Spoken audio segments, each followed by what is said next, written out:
Hello, starting up.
It's right up, straight up.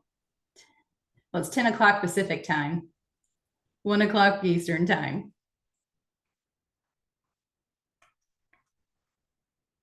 We'll get started in just a minute to let some people in.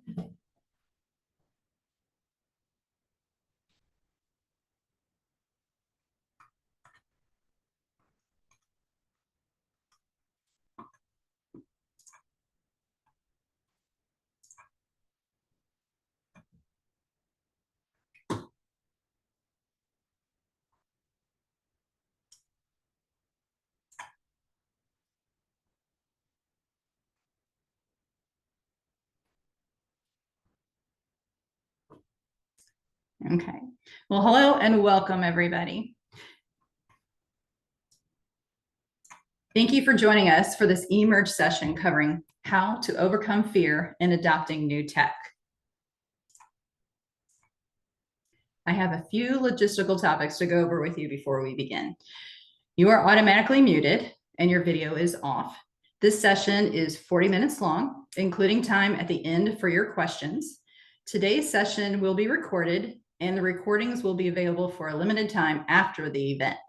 If you have any questions throughout the Zoom session, please use the Q&A feature at the bottom of your Zoom screen. Looks like this. And we will address as many questions as we can at the end of the presentation for you. My name is Gina Merciel. I'm currently a territory manager for the West and live in the state of Washington. I've worked with Infotech for over 24 years, the majority as a project manager, helping state DOTs implement Ash2Ware project software, which includes organizational change management workshops. I worked for the Missouri DOT as a construction inspector and in automation for 8 years prior, where I was first introduced to my first change management course by a professor from Canada.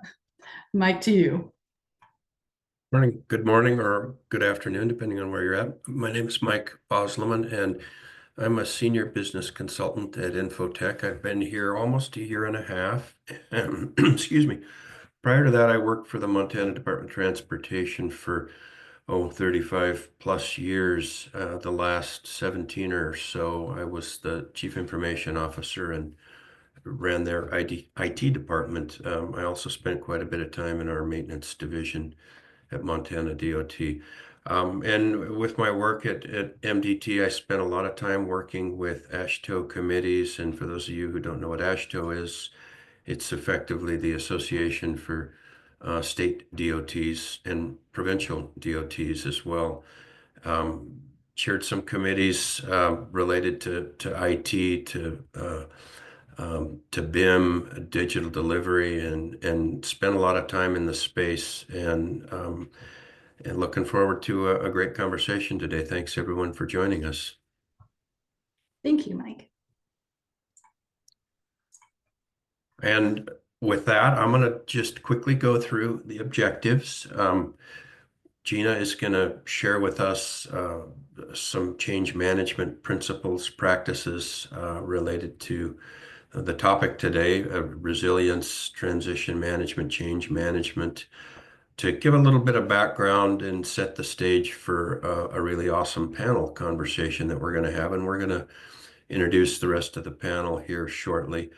And the panel is going to share their experience more than anything and bring a perspective from local government, state government, and Gina and I will also weigh in with our experience. And then, as Gina said, we will save time at the end for questions that anyone might have. And with that, I'm going to let each of the three panelists introduce themselves, and you can all just, if you would, please tell us who you are and what you do. Hi, I'm Kim Johnson. I am the Southern TTAP Director, which is over the region of Texas, Oklahoma, and Kansas. And I'm also the Oklahoma LTAP Manager. I've worked for LTAPs and TTAPs for approximately 10 years. Good afternoon, everybody. My name's Andy Esch. I've been with the Michigan Department of Transportation a little over 30 years. In Michigan, we are a fully consolidated IT shop, so the IT staff do not work in the DOT. Our office is responsible for the business side of IT, focusing mainly on IT security, IT administration, and information governance. Thank you. All right, and then my name is Andrew Black. I'm also with the Michigan Department of Transportation.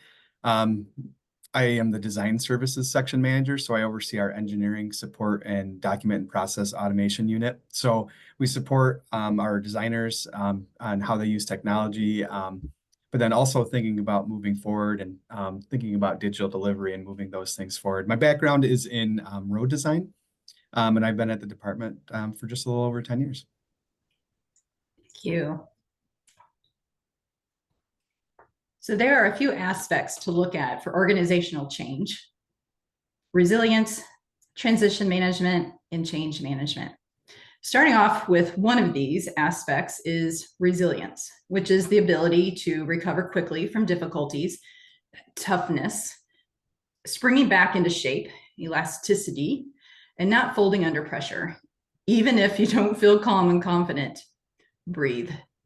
Keeping your energy level high, the ability to quickly pull yourself together, and bouncing back even through a major setback. Another is transition management, helping people through the emotional experiences of the changes. Make time to address their fears, talk with them as a team and also individually. Give them an opportunity to contribute ideas for successes. There are a number of charts and ideas that address and help manage change.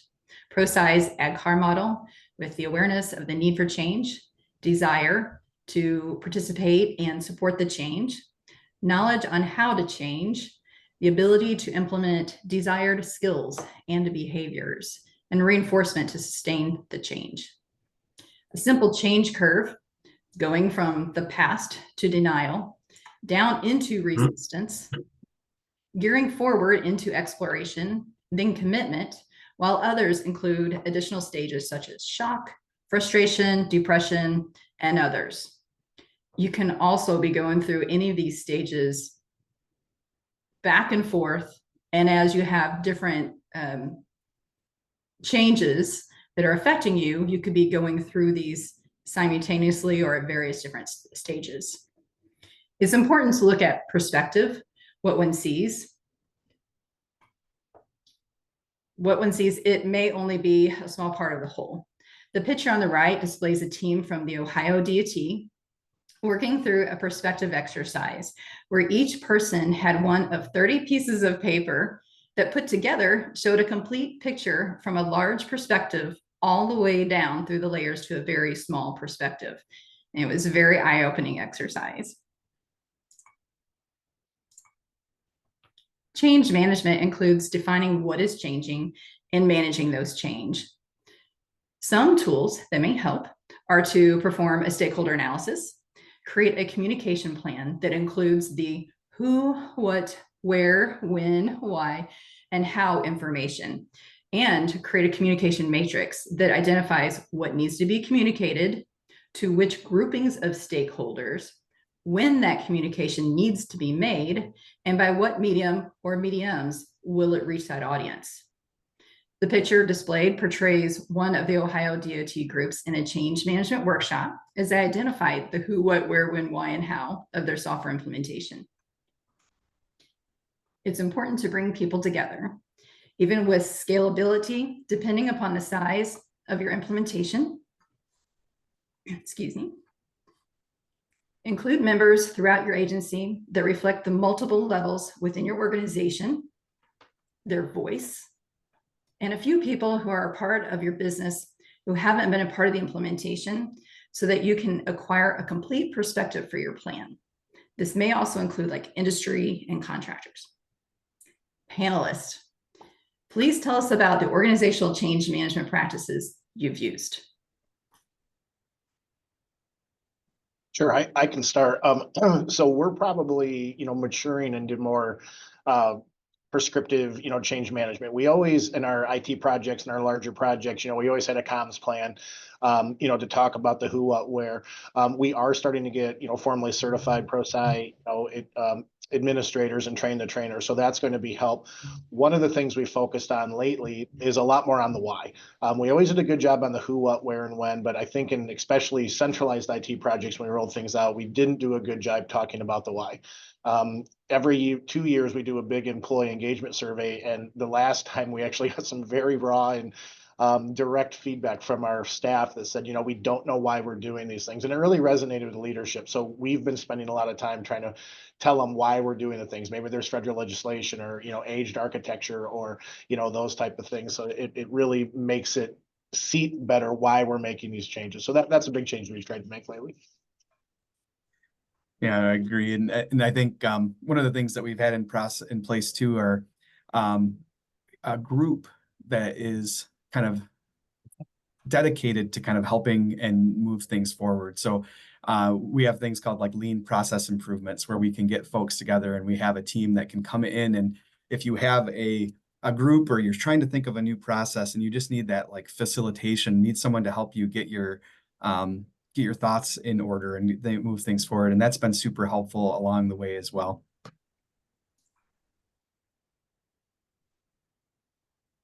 Thank you. Great.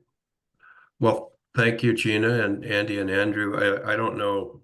I can only assume everyone had the chance to catch Shelley Nooner's keynote this morning. What was fascinating to me was the Gartner slide that she showed that spoke to the rate and the time of implementation of AI technologies. And what's interesting, we've been talking about change management for a few years, and what we have coming in front of us, the rate at which things are going to change in the next 3 is going to accelerate. It already has started to. So these principles and practices are becoming more and more important. We're going to take a little time now and hear from our 3 panelists.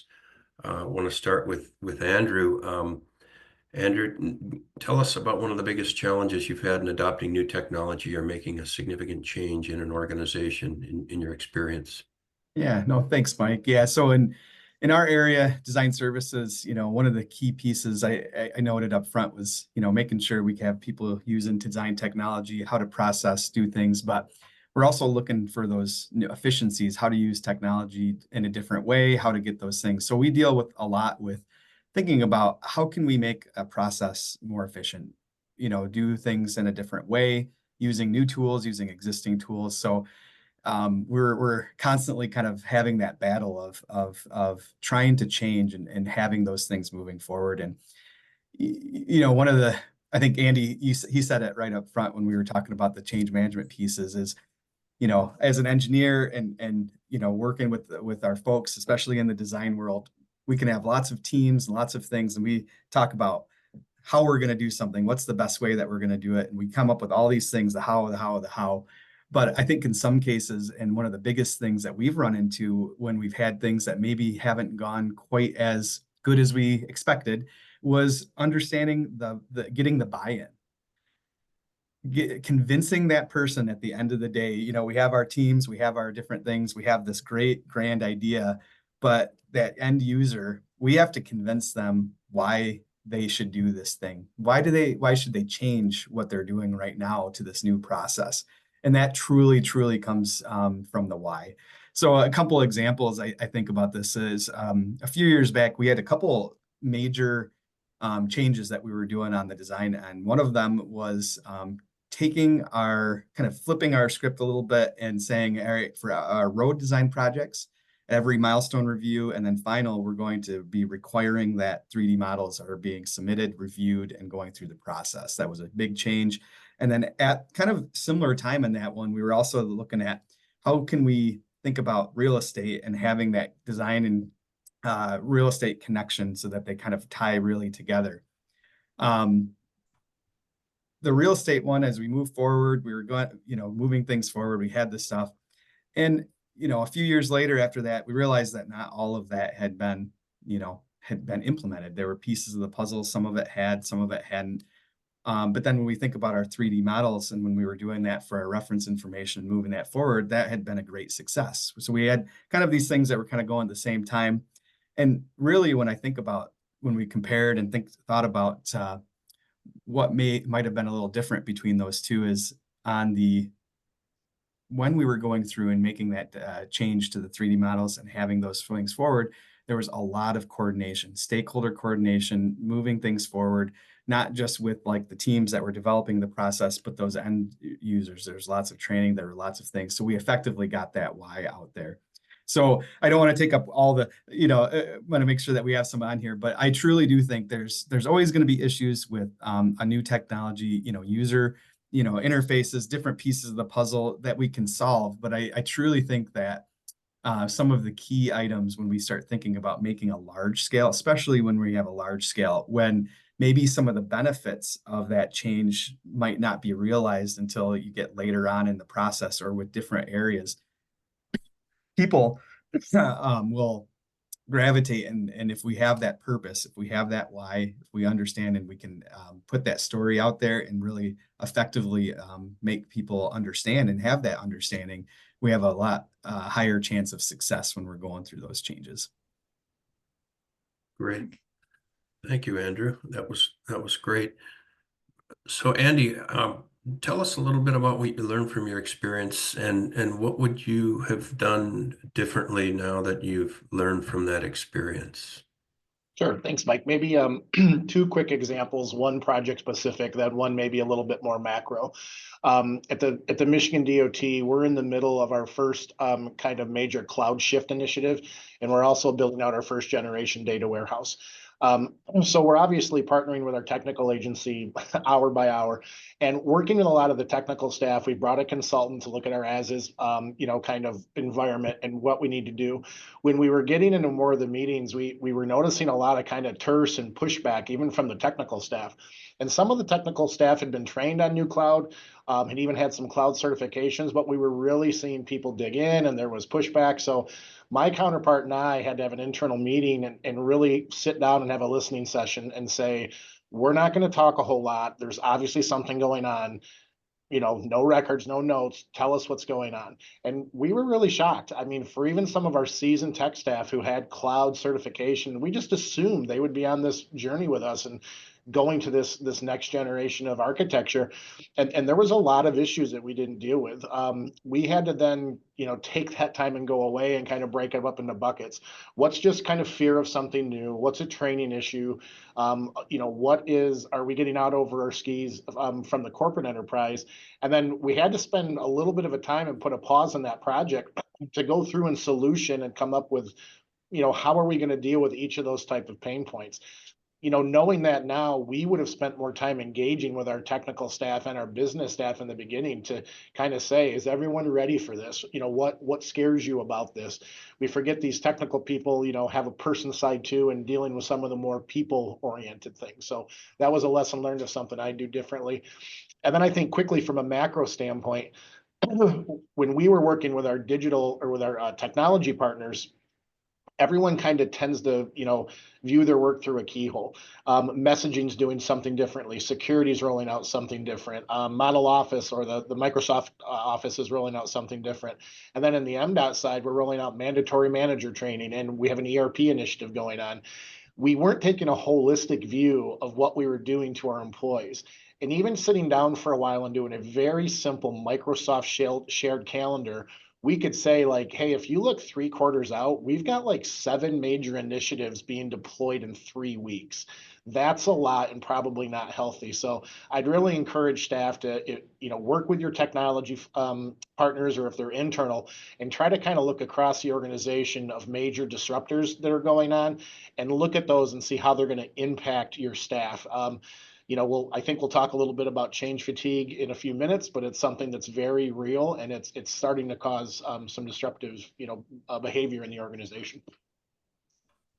That's a great example, Andy, and I experienced something very similar in Montana, and it didn't dawn on us till we sat and talked to the folks about all the things that were headed their way. Maybe HR is bringing something new in, maybe different accounting practices, budget changes, and all the while we're operating in a silo in IT, bringing about new systems that we thought were making people's lives better, and ultimately they were, but we weren't looking at that big picture. That's a great takeaway.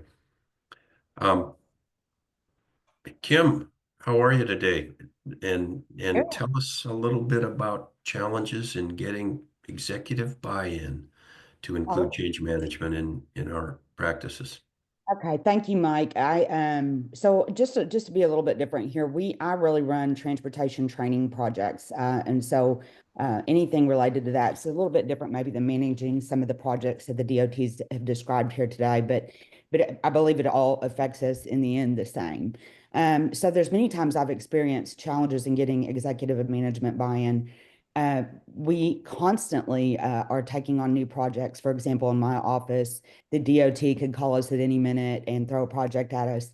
And time is money to management and to everybody. And so to get management to buy in and understand that if we don't plan for the projects in advance, proper planning is going to define the success or failure of those projects. So for example, we're going through a new project now. We're under a transition to a new leadership, for example. And, we're struggling to get our executive management to understand that, what that's going to cause a pause in programming because we have to learn new standard procedures. We can't just continue to go from one place to the other and be able to just seamlessly have that happen without some resistance. And so executive buy-in is huge, and we continue, it is a struggle because at the end of the day, they just want to take the project and run with it. But when we can't get the buy-in for understanding why we need to make some changes, even with IT. So, we have a new student management system under the new leadership we have. And so with that collects all the data for our industry, and getting them to understand that expense at this time and stopping the projects to properly record data and keep the data is just a total misunderstanding from going to an Excel spreadsheet to a new software system. So not only do we need to have change, management change on that, planning for that, but getting the buy-in to support that is a super struggle, and why it's needed and what we're going to do about it. So I just think that overall, whether with the executive buy-in, if we're supported in making these changes all the way throughout, then I think that in the end, then the projects will be more successful, even though many times executive management just sees another stop in programming or another expense. But in the end, it does affect the success of these projects. It's a great story, Kim. Thank you. We're going to move to the last question. Really, it's for everybody, and it's about a little bit about what Kim just talked about, some of what Andy spoke to as well, but the notion that some people see this as yet another added burden to getting things done. And where I come from, we build and design and maintain highways, and a lot of times programs like this, activities like this are seen as superfluous in a sense, um, taking taking time and money away from getting the project's done. So how have you guys been able to demonstrate and assess the value of a more structured change management approach in your organization? Yeah. Oh, one of the things, there's a lot of great research out there. So we try to have regular meetings with our C-suite and maybe turn that question around a little bit, so it is a cost, but what's the cost of not doing it? There's pretty solid Gartner research out there that show over 50% of IT projects and change initiatives fail, and only about another 15% get delivered with mixed to poor results. So you couple that with the fact that change fatigue is one of the leading causes for employees not to stay with an organization.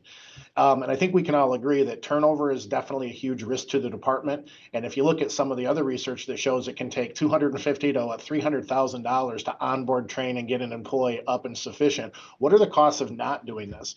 So we always say, like, if you look at the cost of doing some basic change management things, strong communication, stakeholder buy-in, it's normally going to dwarf the impact you get to maybe having a successful project or a change initiative and keeping those employees who, we all go to these conferences and agree that that the HR talent is one of our most valuable resources, if not the most valuable resource, keeping them happy and engaged and hopefully wanting to stay with our organization. Because turnover, I know at MDOT, being a state institution, we're 20-30% behind industry scale for pay.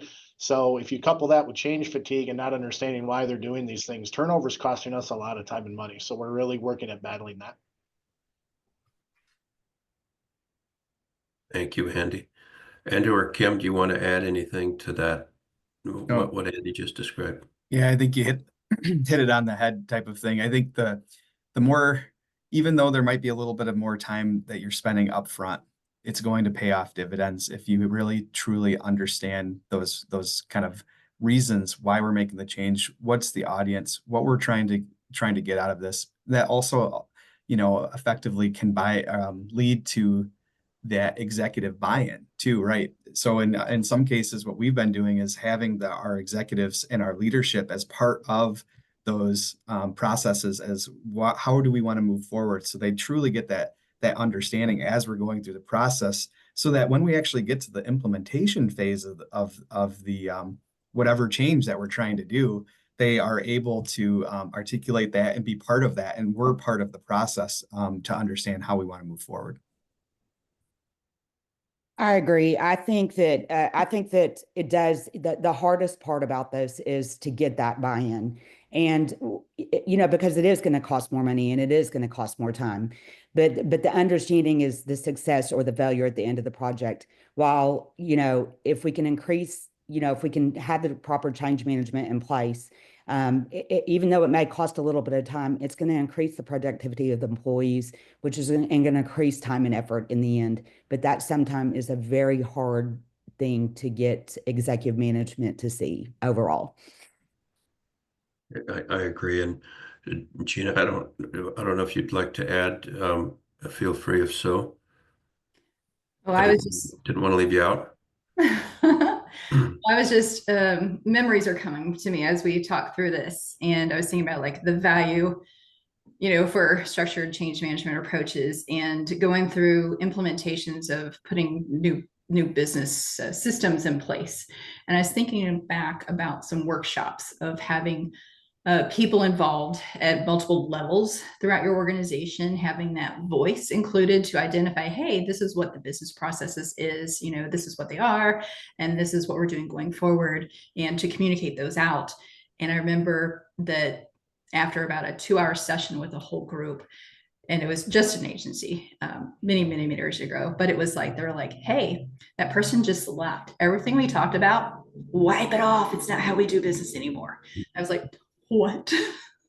So that was a lot of resources at the table to talk about business and work and what it's going to change. And so being able to have open communications with everybody at the table to go through, hey, this is what it is and these are what's changing is very important to respect, and just appreciating the people that are there and bringing those messages forward. So I think it's very important to have people from people who are on the front line, who are in middle management, people who are in executive management, to have that voice together to come up with and identify, hey, this is what is changing, and have that voice out to the community and even in the industry, and thinking about like with your contractors and your sources, producers, engineering companies. The stakeholder analysis is very important to distribute that information out. There's so much value in communication, and it helps resolve that fear that people may have through the statements. Yeah, great point.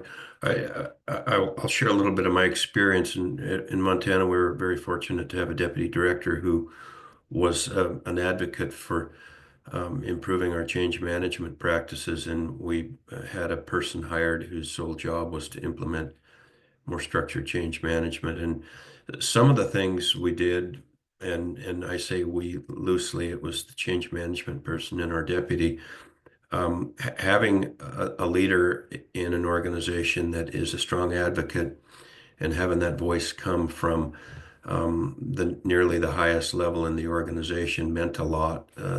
Everybody knew people were serious about this, that isn't just another passing fad, and that we've invested an FTE to start in maturing these processes. So that was a strong message. The other thing that we did, that I say we again, Rachel is her name, she brought about training that was designed for various levels in the organization. So managers were getting different training than practitioners because the message is different, and getting the managers to carry the message to staff was very important. So how we went about approaching implementing a structured process is very important as well. So getting somebody with the expertise and that discipline in your organization to share their experience and put a program together is very important. Whether you hire a person or whether you hire a consultant or contractor whose expertise is change management is certainly something to consider, especially where we're headed in the transportation world. I don't know if anyone has any more they want to add to any one of those questions. We're about 9 minutes away from our cutoff, and I think we have a few questions, and I'm Yes. looking. 1 second here. Gina, are you able to see? Yes. See some questions. Q&A? Okay. Yes. Yes, I found it too. Okay. So I'll read them really quick.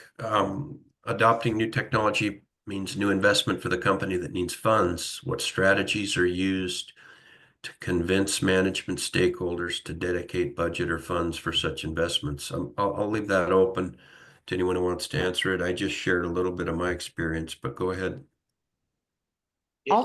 Yeah, that's the question of all time, and we'll be dealing with that, I think, until the end of our careers.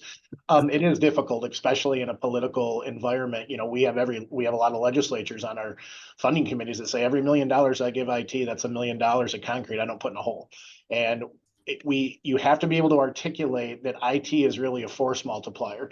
You know, $1 million is what, half a mile of a mill and fill, but $1 million invested in a new AI, Tiger team, or doing robotic process automation or workflow automation, can really start to save 3x, 4x, 5x that $1 million. So it's having that good relationship with your CFO and your CAO.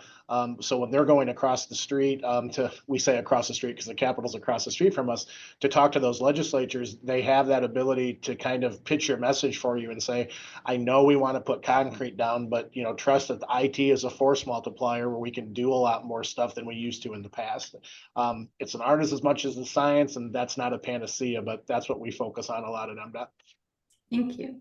And I want to add too, Kim, it looked like you were going to also reply to this. Well, we're actually this hits home to us for right now. We're actually going through not only a physical change from department to department, but new leadership. And when any department changes from one leadership to the other, there's different expectations all the way down to the technology and the management of the office. And so strategies, some of the strategy, it's such a difficult thing to get the management stakeholders to buy into this. And we're literally going through this right now. But I think communication here is the key. Absolutely. Especially, when you have a staff that's diverse on skill levels, and things like that. I think there has to be a lot of discussion with your management, and understanding that the staff are going to be all at different levels, and that we have to dedicate time and budgets to fund getting the resources and the training and the things they need to be successful. I do think it's difficult, but I just think that breaking down any communication barriers and making them understand the transition process and what the team is going through will greatly increase success. Thank you, Kim. Thank you, Andy. Thank you both. Back to you, Mike. Q&A. Next question. This is the other one we'll be answering forever. How do you deal with staff who resist adoption of new technology, in particular as it relates to affecting their job or taking their job away? Yeah, and a lot of the changes that that kind of we deal with, we do hear a lot of, there's resistance, there's fear of like, oh, we're going to do a new process, we're going to implement a new piece of that puzzle. I think there's always going to be folks that are resistant to change, because change is something new. It's something that's a new thing that they're going to have to do. I think we've talked a little bit about the stakeholder engagement and having those discussions early on and things. We've had some of our folks that have been the biggest resistors. After we've been able to chat and talk with them and really have that understanding of what we're trying to do, we've had them be our best motivators and be, champions moving those things forward, because we have been able to truly understand that what the reasoning was behind that. Some of that, maybe that specific of like the fearing that it's going to take the jobs away. I think we have to understand that jobs might change as we start thinking about using technology in different pieces of the puzzle. But I don't know. I don't know, maybe Andy, but I'm not. The changeover and the different things like that, we have more work than we know what to do with. And I think that the technology is a multiplier, just like you said there. It's something that we use to make better decisions, make things better, do higher quality. So it is going to be a tough one still to kind of convince everyone, but having that true understanding of how we want to move forward is key. And I think that also, sorry, I was going to add that that talking with the people who are fearing that with their jobs might go away, is talking with them about what are their skill sets that contribute to this new change and how can it be modified in that new direction, and they can be a part of that conversation.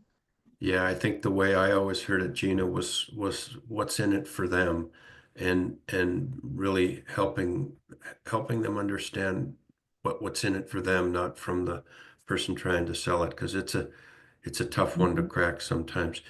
I think we have time for another question or two. This one is a little bit longer, but it's a great question.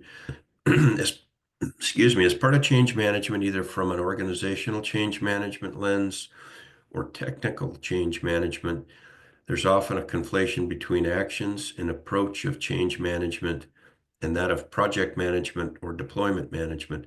How have you addressed this internally with stakeholders and executives to create more of a change coalition? That's a good question. Yeah, I don't know if I have a great answer for that one, but there's been some interesting research that's done, I've been reading, that's really the difference between change management and change leadership, where, I heard an interesting analogy where think of a marathon where your change management is, your shoes and your shorts and your gels and that type of stuff you need. That's change management, pro site training. Those are the tools you need for change. Now, change leadership starts to shift that of like, why are you running the marathon? Is it for health or weight loss? Is it for a charity? Is it to dedicate to somebody?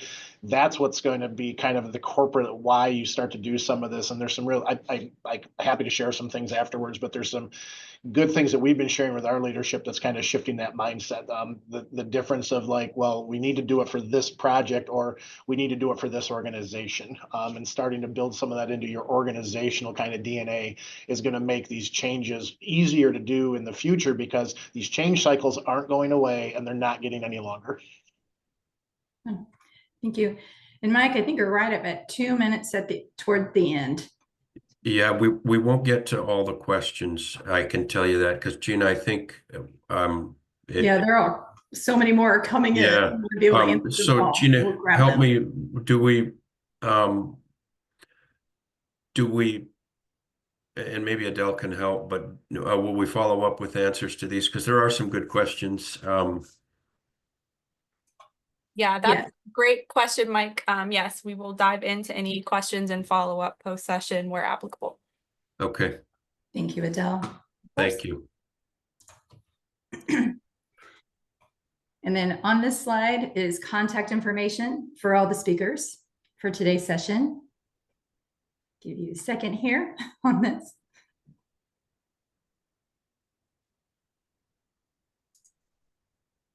All right, so today we covered information on resilience, transition management, and change management.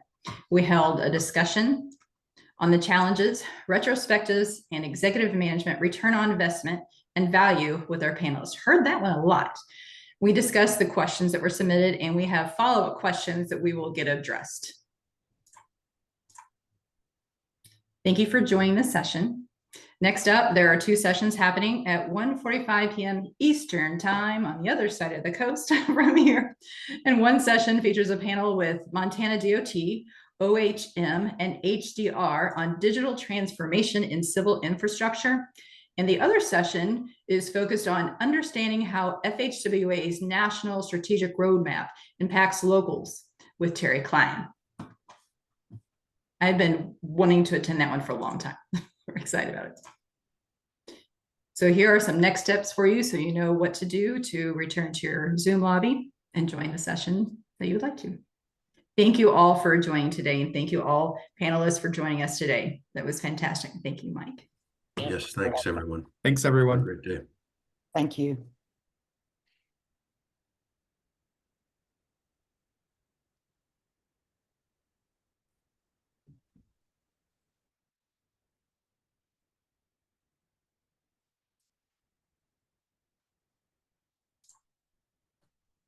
Thank you, Kim. Thanks, Adele.